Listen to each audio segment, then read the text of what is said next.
Boleiros na Rede, a nova sensação do esporte. Nada, né, cara? É fogão aí, o fogo é claro, né? Clareia sempre. Graças a Deus, mas assim, no início da competição a gente não tinha essa confiança toda não, tá? Tava difícil, hein, cara? O início de competição muito, muito difícil, né? O Botafogo já no início da competição era o time que mais finalizava, mais criava chance de gol, mas de qualquer forma era um time que não era muito conclusivo, né? Com o Chamusco, o Botafogo chegou a ficar em 14º lugar. Eu lembro disso, né? Que o pessoal, então, assim, os rivais começaram a zoar, vai flertar com a Série C. Eu lembro disso. Vai pra Série C. Sim. Era o que muito se falava, né? E aí, hoje, quando você vê o Botafogo, né, conseguiu o acesso com 3 rodadas de antecedência, conseguiu o título com 1 rodada de antecedência, mas o início não previa isso, não. Assim, temporada que a gente ficou em 7º, 8º no campeonato estadual, eliminado na segunda fase da Copa do Brasil pelo ABC, que está na 4ª divisão, e foi eliminado jogando mal de 90 minutos. Né? Então, realmente não tinha como prever o desfecho de ano dessa maneira, não. O Frei aqui é botafoguense também, né? Frei Cardi, da Fogão aí. Carlos Vinícius, botafoguense, é isso aí, parceiro. E aí, Carlos, faz uma pergunta pro teu amigo aí, há muito tempo que vocês não falam aí, pelo visto. Fala aí, Vitor. Como é que tá essa coisa? E aí, Carlinhos? 100%, graças a Deus você, meu irmão. Parabéns aí pelo bom trabalho de vocês, cara. Valeu, cara. Também acompanha aí o Arquibancada Online. Beleza de trabalho. Legal. Também. E aí, quais são as perspectivas do Fogão na primeira divisão? O que você acha? O que você pensa dessa situação? Ou foi um achado só? Assim, pro ano que vem, a grosso modo, precisaria fazer um trabalho similar ao de 2016, né? Em 2015, quando o Botafogo esteve na Série B, o Botafogo contratou um time inteiro para a Série B e contratou um time novo para a Série A em 2016, né?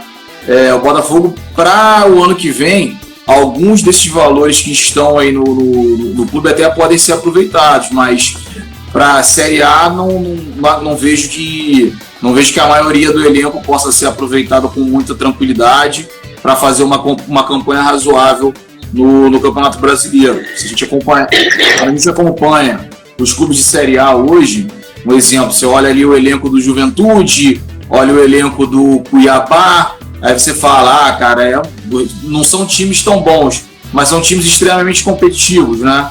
E foi nessa pegada que o Botafogo montou o time dele para a Série B e o Vasco não fez isso, né? Então o Vasco monta o time dele baseado naquela questão de você olhar para a camisa e olhar para o histórico do jogador. Você pegar aí um caso claro para mim, que é o do Marquinhos Gabriel, que já não produz há uns 4 anos, tranquilamente, 3, 4 anos, né? Você conversava com os vascaínos, não, cara, mas o Marquinhos Gabriel faz a bola rodar, enfim, eram umas justificativas que você fala assim, cara, eles não estão assistindo o jogo, eles estão olhando o Marquinhos Gabriel lá de trás, que alguma vez fez alguma coisa, né? Então, realmente muito complicado, mas pro ano que vem, Carlinhos, eu acho que tem que ir nessa pegada, né? Aproveitar os recursos que puderem ser aproveitados, né? Mas tem que contratar com assertividade, senão é risco aí de sofrer bastante no ano que vem na Série A. Eu acho que você tocou num ponto aí importante quando você falou do Vasco, que a impressão que dava que o vascaíno achava que o Vasco ia subir com o pé nas costas, né? Era uma questão de tempo. E na verdade, sim, não adianta. Realmente o time do Vasco é melhor do que o time do Botafogo, era melhor que o time do Cruzeiro, mas não era nada demais também. Já visto que no campeonato estadual também não fez absolutamente nada, né? E não levou com a mesma seriedade, eu imagino, que o Botafogo levou. O Botafogo chegou no momento e falou assim, o que eu posso fazer é isso aqui. É com esse time aqui, sem nenhuma estrela, sem nenhum nome conhecido, que a gente vai. Aí pegou o Anderson, né? O Anderson não é mau treinador, não é a 8ª maravilha do mundo, mas é um bom treinador, já fez outros trabalhos interessantes, né? E aí eu acho que o time deve ter comprado a ideia dele e foi. Eu acho que o Vasco não entrou nessa toada. E se o Botafogo achar também que vem para a primeira divisão, achar que vai disputar título, a chance de cair é grande. Porque eu Com vejo certeza. que hoje não tem condições financeiras de manter um time nível de disputar campeonato na Série A. Acho que o Botafogo precisa Nossa, se perfeito. reestruturar, precisa se organizar, né? Fazer um time para se Perfeito. manter na Série A, de repente beliscar uma Copa, uma Sul-Americana, quem sabe? Aí é possível. Agora, disputar o título brasileiro, se entrar nessa, a chance de dar errado é muito grande. Só o Túlio que tá com essa ideia na cabeça, né? Rapidinho, deixa eu ler só uma mensagem aqui. Gosto de assistir muitos os jogos, percebo que os times utilizam muito pouco as linhas de fundo. Nosso técnico, acredito que é do Botafogo, explorou muitas jogadas de fundo e conseguimos muitos resultados com isso. É uma situação, né? Eu vou até falar isso com o Emerson também, né, Emerson? Porque ultimamente o lateral não vai mais no fundo, né, cara? Chega ali na intermediária, ou já cruza, ou já toca de lado. Tem sido muito comum, né, Emerson? Cara, qualquer treinador minimamente inteligente vai entender que se você faz uma triangulação na lateral da área e bota a bola pro meio da área, o teu atacante está de frente e o zagueiro está de lado. Você tem muito mais chance de fazer gol, cara. Só que os caras agora querem afunilar o jogo e entrar quase que por dentro da meia-lua da área para fazer o gol dentro da área. Cara, e se você faz essas triangulações rápidas pelas laterais, você desmonta qualquer defesa. Qualquer tranca ali você desmonta. Uhum. Só que aquilo que você falou, lateral hoje não vai mais até o fundo, mano. Lateral parece que, sabe, aquele. Como é que eu vou falar? É aquele lateral que é Coca-Cola, né? Passou do meio e perde o gás. É impressionante, cara. Entendeu? Qualquer treinador minimamente inteligente, tu vai em qualquer lugar de pelada, tu vai ver que os caras vão lá no a bola pra dentro da área. Mas o time profissional não faz isso. Ó, chegou aqui o Diabo da Tijuca. Alguém conhece o Diabo da Tijuca? Diabo da Tijuca. É, o América, né? Tá sempre participando aqui com a gente também. Chegou com sangue nos olhos e na boca também, ali, ó. Sangue! Grande América. A América tem que voltar aos seus momentos de glória no Rio. Fala aí, você quer falar aí? Eles estão fazendo um mega shopping ali onde era a sede do América, na Tijuca. Essa aí não é uma notícia feliz para quem tinha sede, não. Mas então, ó, continuando aqui na Série B, tu quer fazer alguma pergunta pro Botafoguense, o nosso convidado especial, Emerson? Não, cara, eu acho que ele falou muito bem, e o Carlos pontuou bem na questão da volta do Botafogo. Passa por essa reestruturação e uma coisa que foi planejamento. Eu acho que o Botafogo agora ele voltou para a Série A. O que o Botafogo tem que fazer? Vamos planejar a Série A de 2022. O que daqui pode ser aproveitado? Pensar o que pode ser aproveitado e começar a trabalhar agora. É planejamento, aquilo que eu sempre bato aqui no programa. Gente, planejamento. Entendeu? O que faltou para o Vasco e que até agora não se tem, porque afinal de contas você tem um departamento de futebol acéfalo no Vasco. Mas a minha pergunta para o Botafoguense é: quando é que eu vou ver o Gatito no gol? Boa pergunta, essa lesão mal curada dele, né? Realmente mexeu muito aí com o planejamento de retorno, né? A conversa é que ele talvez pudesse jogar agora contra o Guarani no jogo do final de semana, mas tenho minhas dúvidas aí e sinceramente acho que só para a próxima temporada. Ele já está fazendo trabalho de campo para a próxima temporada, pegando esse gancho aí dos goleiros. Até no início da campanha da Série B, eu sempre lembrava para os camaradas aí botafoguenses, né? Os caras comentavam, falavam, pô, nossos goleiros são muito ruins. Eu falo, cara, mas a gente tá falando terceiro goleiro do Botafogo. Quem é que tem um terceiro goleiro de altíssimo nível, entendeu? Você tem aí um exemplo, o Flamengo, que tem o Diego Alves, que é sim um bom goleiro, né? O menino Hugo Moura passou aí por algumas dificuldades pessoais, mas a gente sabe que ele tem um bom desempenho técnico. Tem potencial. Lucão do Vasco também, muito bom goleiro, né? Pelo menos na categoria de base. Esse período de adaptação dos goleiros que sobem do júnior para o profissional é muito difícil. Jefferson passou por isso, grandes goleiros passaram por isso, né? E aí você tem o Botafogo ali trocando segundo e terceiro goleiro, né? É complicadíssimo. Tem uma teoria, Vitor. Eu acho que no contrato do Gatito só tá escrito assim: só joga a primeira divisão. Pode ser. Que ele não jogou nenhum jogo na segunda divisão, pô? Nenhum jogo, cara, nenhum jogo. E é um senhor goleiro, cara. Uma coisa que você falou. Deixa eu contar uma coisa que você falou quanto a goleiro.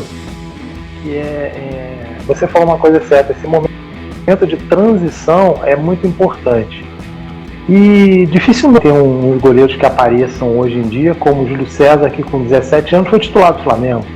Um Elton no Vasco, entendeu? Alguns goleiros assim. Mas, por exemplo, você fazer o que foi feito com o Lucão, no momento ruim do Vasco, jogar o cara no fogo, você pode ter queimado a carreira do cara. Problemático. Por quê? Porque falta planejamento. Falta o bendito do planejamento, cara. E a questão não é só o planejamento, né? Eu escrevi isso falando nos grupos aí. É a questão de você cumprir o planejamento, né? Não é só fazer, porque às vezes você faz. Mas e aí, o que você não cumpre o planejamento é a torcida no ouvido, a pressão por no resultado não vir no início. E aí o que acontece? A diretoria é conduzida pelas pressões, não é conduzida por convicção. Aí você manda embora, não é o caso do Botafogo, mas vê o Vasco, por exemplo. Você manda embora um treinador que tem um costume de jogar de uma maneira, você contrata um outro treinador totalmente diferente, aí você contrata um técnico, por exemplo, o Fernando Diniz, que sempre jogou propondo o jogo, com a bola no pé, dando passe. Aí tu tem um goleiro Vanderlei com uma enorme dificuldade, sempre teve também de sair jogando. E aí antes do Fernando Diniz, quem era? Marcelo Cabo, que era um time reativo, jogava na defensiva para sair no contra-ataque rápido. Então é sem convicção, né? Na verdade, o Carlos também aí, os diretoria que não sabe o que faz, né? Mas a ideia, Robson, era realmente que o Marcelo Cabo seguisse, né, o projeto, digamos assim, como diz o professor. O projeto era o Marcelo Cabo, entendeu? Mas aí você falou tudo, a pressão da torcida, os resultados matou o Marcelo Cabo no Vasco. Falta essas convicções aí, né? Eu partilho de uma opinião que quase 100% dos clubes brasileiros, dos dirigentes brasileiros, não sabem por que contratam um treinador e também não sabem por que demitem. Exatamente. Eles vão na onda. Verdade. Né? Vão na onda. Estava escutando um programa ontem aqui na ESPN, estava a discussão sobre o que o Abel Ferreira fez no jogo Palmeiras e São Paulo. Boa parte da mesa achou que ele agiu certo. Pensar na final da Libertadores. Deixa o São Paulo para lá. Se o São Paulo cair para a segunda divisão ou não cair para a segunda divisão, é problema do Palmeiras. Né? Botou um time em reserva pensando no planejamento que foi feito para a final da Libertadores. Eu acho que ele está correto. Mas tinha um determinado jornalista que acha completamente errado. Eu acho só errado uma coisa, Carlos.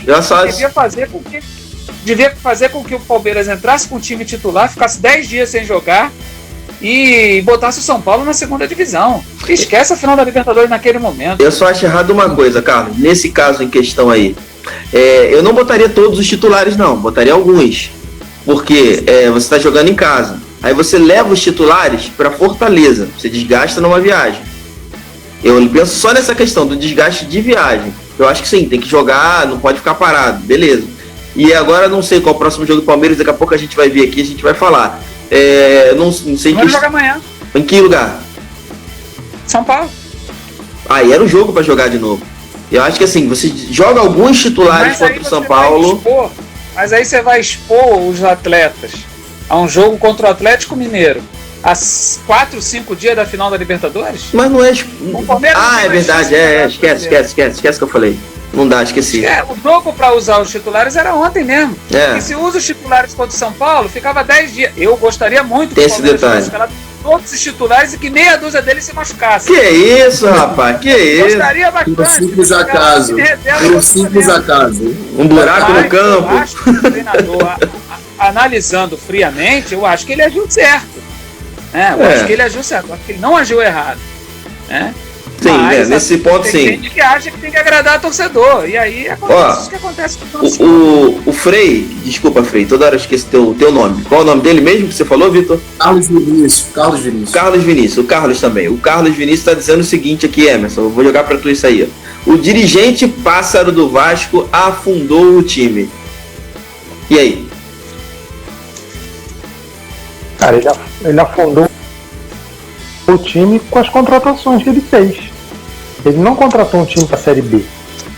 Aquilo que tratado foi um time olhando o peso de camisa, não um time que você chegasse e falasse, não, são jogadores competitivos para a Série B. Cara, que fizesse contrato de 1 ano com jogadores, mas montasse um time que fosse competitivo. O time do Vasco não é competitivo, gente. E aí, a culpa é seu do senhor Alexandre Pássaro. Entendeu? A culpa é da diretoria que botou ele lá. Entendeu? A culpa é da diretoria. Ô Emerson, dizem que a culpa do. Eu também coloco ele. Dizem que a culpa do Vasco não ter ido bem na Série B foi do Flamengo. Que o Vasco ganhou do Flamengo no Carioca e achou que o time era, né? Do supra-sumo aí, e aí estão dizendo isso aí também. Agora, Vitor, quero te perguntar aqui, eu fiz essa pergunta pro Erasmo quando ele estava aqui com a gente no programa, para avaliar o elenco, quem merece ficar, quem não merece. Eu vou te perguntar aqui, ó, vou pegar pelo último jogo, vou pegar a galera que estava de titular e no banco, para você dizer aí se merece continuar ou não. Goleiro, como é que o Diego, né, o goleiro, né? Diego Loureiro, pode ficar, o Diego Loureiro fica sim. O Douglas Borges é o goleiro reserva dele. Para compor ele como terceiro goleiro, tá de bom tamanho. Tá, o lateral direito foi número 20, Daniel Borges. E aí? Olha, assim, para compor elenco serve, né? Mas a gente tem lá o Fábio para ser o titular da posição. Uhum. Eu me desculpo, o Rafael, eu sempre troco o nome. Eles têm o Rafael para lateral direita, né? Então o Rafael é titular e aí a gente tem esse aí para reserva até serve. Fala, Emerson. Deixa eu perguntar uma coisa. O que você, como botafoguense, acha de entregar a camisa 7 para um lateral direito? Não, eu acho completamente descabido. A nível até mesmo a nível de carreira, né? Você não tem o Rafael com essa projeção toda para ter ali um estrela. A grosso modo é você dar a camisa 10 do São Paulo para o Daniel Alves, é a mesma coisa. Então, isso aí. Exatamente. Não faz muito sentido não, entendeu? Então, é diferente de chegar num Grêmio e o Douglas Costa escolher a camisa. Que aí... Não, é completamente diferente. Inclusive, eu acho que ele deveria ter pego a 7, né? Mas ele quis a 10. Tudo bem. Sim. Aí você tem um Carly que voltou agora. E aí, o Carly? Gostou do Carly? Não, o Carly fez uma diferença muito grande. A diferença do Carly é também no vestiário, né? Tem alguns jogadores ali do elenco, né? Que eles fazem a diferença não só dentro de campo, mas fora. Amanhã vai estrear o Acesso Total Botafogo e boa parte, assim, no material vocês vão poder ver que a diferença, assim, se vocês tiverem a curiosidade óbvia de assistir, e acho que vale a pena, vocês vão ver a diferença que da chegada do Carly no time principal, porque tem uma situação que é muito curiosa desde a chegada do Carly, é que ele nunca foi bom em treinamento. Ele não rende no treino, né? Quando ele estreia no Botafogo, ele estreia porque o Botafogo estava sem zagueiro e nunca mais ele deixou de jogar. No retorno dele é a mesma coisa, ele não rende treinamento. Interessante. Interessante isso aí. Mas dentro do vestiário ele é um cara que comanda e assim, ele tomou conta do Canu. O Canu estava completamente perdido, desorientado. Mas a responsabilidade muito grande, né? Era pro Canu também. Sim. A grosso modo, né? O que o companheiro aqui acabou de falar do Lucão, né? Você joga uma responsabilidade no jovem que não é dele, né? Então você pega ali, você dá a abraçadeira de capitão pro Canu com 22 anos, 23, o Canu nunca ganhou nada na vida, a não ser o Campeonato Brasileiro Sub-20 há 4, 5 anos atrás. Então não faz sentido, ele não tem essa condição de ter essa responsabilidade toda, né? Mas, respondendo a tua pergunta, o Carly é bom para compor elenco, para a Série A não dá para ele não. E o Canu, tu acha que fica ou vai? O Canu fica. Eu acho que o Canu fica ainda, talvez até por falta de proposta, tá? Proposta concreta mesmo, mas o Canu deve ficar e É um jogador que, assim, precisa de alguém do lado dele, que aí ele faz um bom papel. E o Carlinhos, lateral esquerdo lá? Olha, se for pegar aí do meio da tabela do Brasileirão Série A para baixo, o Carlinhos tá ali na média, né? Então, assim, precisa reforçar a lateral, com certeza. Mas se for para compor o elenco, ele fica, assim. E o Botafogo ainda tentou, né? Acho que foi no início da temporada, ainda tinha o Vitor Luiz, não tinha?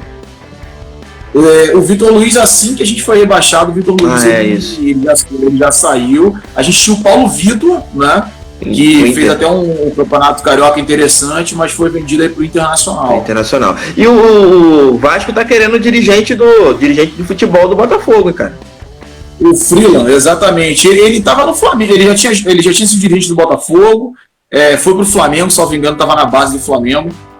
E aí o Botafogo trouxe ele como diretor de futebol. Acho difícil ele sair do Botafogo nesse momento, tá?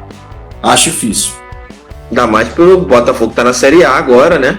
E o Vasco não. E acho que e não só por isso, ele tem um engajamento, envolvimento muito grande ali no projeto, né, que é capitaneado aí pelo Jorge Braga, junto com o Durcésio.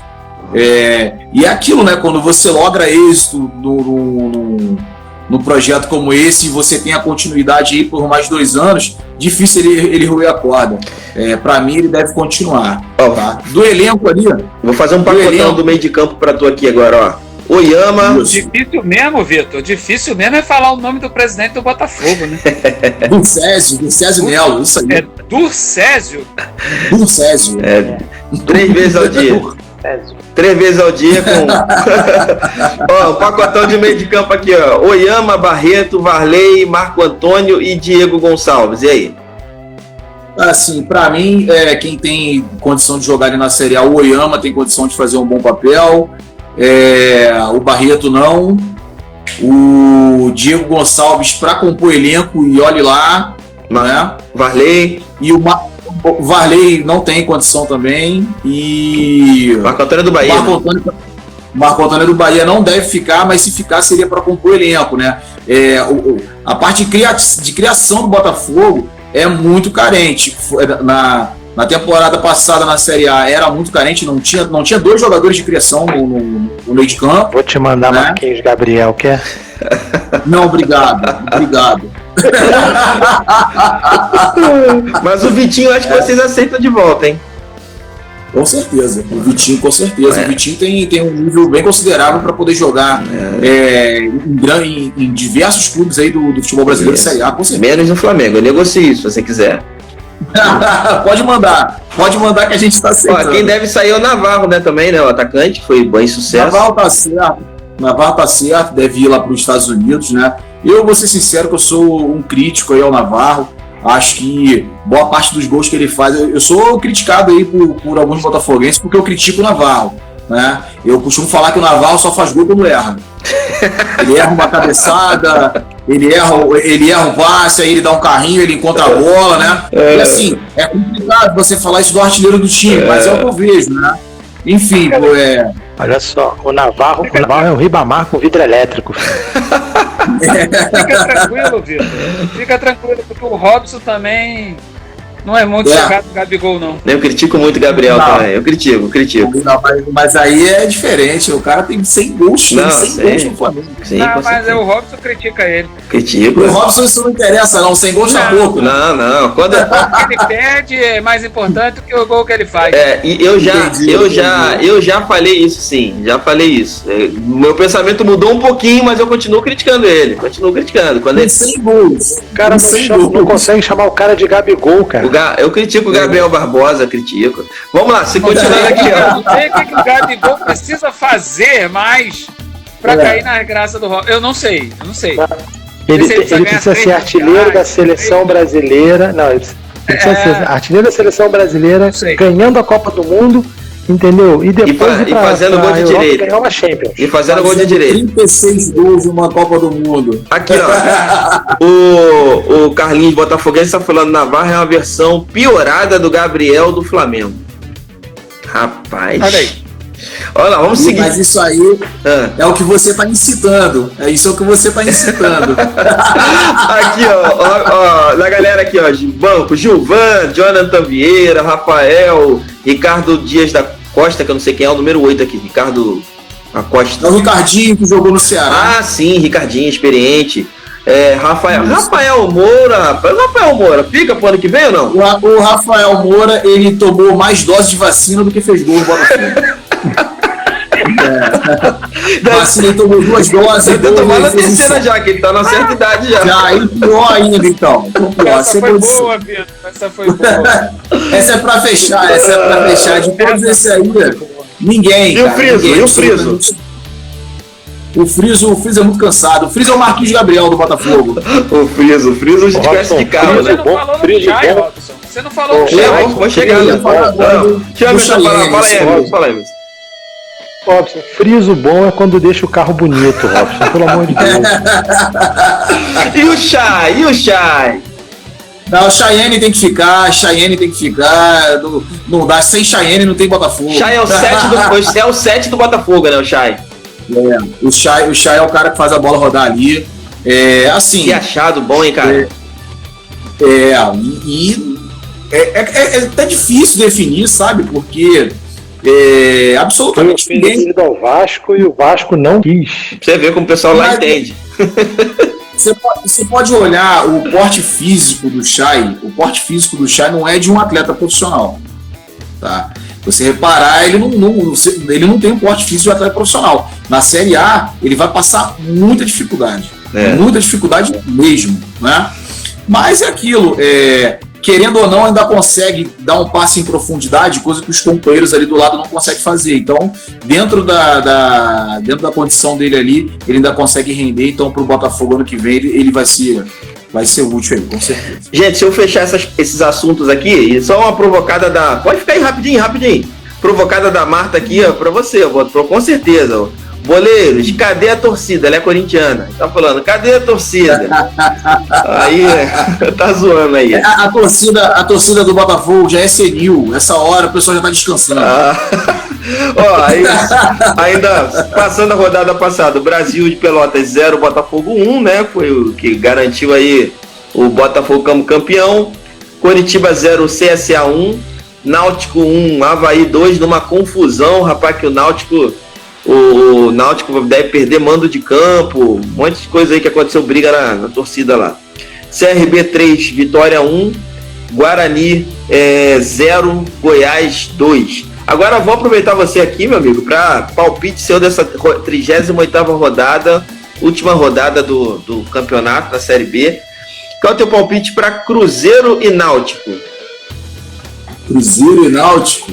A gente pode colocar aí 1-0 Cruzeiro, tá? E não por conta do Cruzeiro, eu vou mais por conta do Náutico mesmo. O Náutico já está desorientado. O que aconteceu com o Náutico nesse campeonato esse ano é inadmissível, né? Nadou de braçada aí 15 rodadas, sabe-se lá por quê. Mandou aí dos Anjos embora e o recontratou. É o puro suco do futebol brasileiro. É que o Carlos falou, né, Carlos? Eles não sabem por que demitem e não sabem por que contratam, cara. Exato. Na Série A, B, C, D, qualquer série. É tudo igual. Aqui, nós já temos rebaixados o Confiança, 36 pontos, não consegue passar os 41, os 42 do Remo. E o Brasil, que já foi rebaixado há um tempão, né? 23. Agora, briga para não cair, né? O Londrina é o primeiro da zona ali com 41. O Vitória é o segundo com 40, com o 18º, no caso, com 40. Acima deles é o Remo. Só o Remo é o único que pode entrar nessa confusão aí. Um desses aí já vai rodar. Aí tem o Remo e acima do Remo o Operário, que conseguiu se escapar do rebaixamento aí com 45 pontos, graças a 6 pontos. Lá em cima, e 6 pontos que fez no Vasco. O Operário precisava jogar mais umas 2 com o Vasco. O Operário brigou lá em cima. Não, e se livrou do rebaixamento graças ao Vasco, pô. Ganhou 2 do Vasco. Ó, imagina menos 6 aqui. O Operário ia estar com 39, ia estar na 18ª colocação. Obrigado, Vasco. Tem que agradecer. Então, só o Remo que briga com Remo, Londrina e Vitória brigam para cair. Só para ajudar vocês nos palpites aí. Boleiros na Rede.